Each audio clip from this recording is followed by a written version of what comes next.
Nandyal Padmavati Nagar టెక్కే municipal high school కు చెందిన ground నందు అక్రమంగా గోడ కట్టడంతో విద్యార్థులు ఆందోళన వ్యక్తం చేశారు.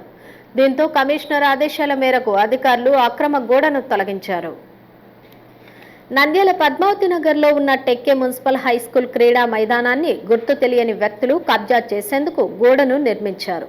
దీంతో పాఠశాల విద్యార్థులు క్రీడా మైదానం వద్దకు వెళ్లి ఆందోళన వ్యక్తం చేశారు.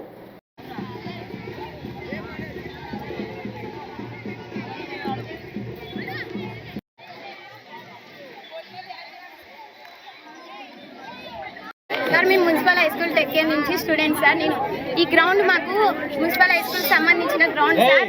మాకు గ్రౌండ్ కావాలి సార్, ఎందుకంటే ఆడుకుంటే హెల్తీగా ఉంటాం కాబట్టి మాకు ఖచ్చితంగా గ్రౌండ్ కావాలి సార్. ఇది ఎవరో తెలియదు సార్, వాళ్ళు మాత్రం గ్రౌండ్ గోడ కట్టినారు సార్. దాన్ని రిమూవ్ చేయాలని మేము కోరుకుంటాం సార్. ప్లీజ్ రిక్వెస్ట్, మాకు ఆ గోడని రిమూవ్ చేయాల్సిందిగా కోరుతున్నాము. అప్పుడు మేము బాగుంటామని కోరుకుంటున్నాం సార్.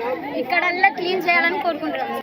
ఈ సంఘటన రాష్ట్ర మంత్రి ఎన్ఎండి ఫరూక్ దృష్టికి వెళ్లడంతో నంద్యాల టెక్కే మున్సిపల్ హై స్కూల్ క్రీడా మైదానాన్ని ఆక్రమించి నిర్మించిన గోడను తక్షణమే కూల్చివేయాలని అధికారులను ఆదేశించారు.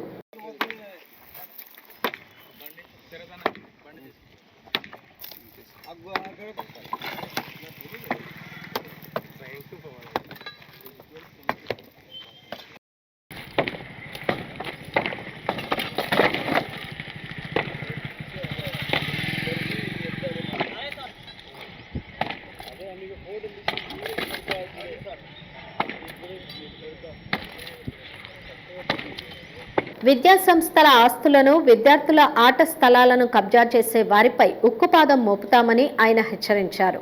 పాఠశాల మైదానంలో నిబంధనలకు విరుద్ధంగా అక్రమంగా నిర్మించిన కాంపౌండ్ గోడను వెంటనే తొలగించాలని మున్సిపల్ అధికారులకు మంత్రి ఫరూక్ స్పష్టమైన ఆదేశాలు జారీ చేశారు.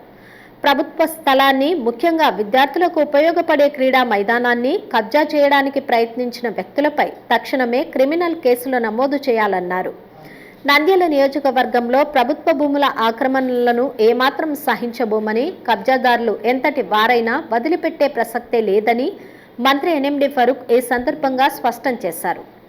పాఠశాల మైదానాలు విద్యార్థుల భవిష్యత్తుకు సంబంధించినవని, వాటిని వ్యక్తిగత ప్రయోజనాల కోసం ఆక్రమించుకోవడం క్షమించరాని నేరం అన్నారు. అక్రమాలకు పాల్పడే వారిపై చట్టపరంగా కఠిన చర్యలు తీసుకోవాలని అధికారులను ఆదేశించారు. భవిష్యత్తులో ఇలాంటి సంఘటనలు పునరావృతం కాకుండా కఠినంగా వ్యవహరిస్తాం అని తెలిపారు. విద్యార్థుల ఆట స్థలాన్ని కాపాడడంలో అధికారులు అలసత్వం వహించకూడదని, తక్షణమే క్షేత్రస్థాయిలో చర్యలు చేపట్టి నివేదిక సమర్పించాలని మంత్రి ఫరూక్ సూచించారు. ఇప్పుడే గవర్నమెంట్ స్కూల్ ఇప్పుడే డిఓ గారు మాట్లాడారు, కమిషనర్ గారు ఫోన్ చేశారు. పద్మావతి నగర్ లో గ్రౌండ్ ఉంది స్కూల్, రామచంద్రరావు ఇంటికాడ ఉండే స్కూల్లో ఆ గ్రౌండ్ ఆక్రమించి గోడ కట్టాడు. ఎవడు కమిషనర్ గారు ఫోన్ చేశారు, బాధ్యత పగలగొట్టమని చెప్పారు. డిఓ గారు కూడా చెప్పారు. ఇట్లా ఉంటే మనం ఏం చేయగలుగుతాం? రాత్రికి రాత్రి వాడు పలకలు తీసుకొచ్చి పెట్టాడు, సిమెంట్ పలకలు. ఎవరిదే సొమ్ము? గవర్నమెంట్ ఏది? దేవాలయం పక్కన ఆ గుడే సరే ఇచ్చేస్తారు. 7 సెంట్లు పోయి 70 సెంట్లు కూడా ఆక్రమించుకునే పరిస్థితికి వచ్చింది. ఆవిడ ఆ రోజు చంద్రబాబు నాయుడు గారు గుడి కట్టుకుంటామంటే 7 సెంట్లు తీసుకోండి అని చెప్తామని చెప్పి సొసైటీ వాళ్ళు చెప్తామని చెప్పడం జరిగింది. సరే, మన దాని గురించి ఇప్పుడు ప్రస్తావన వద్దు.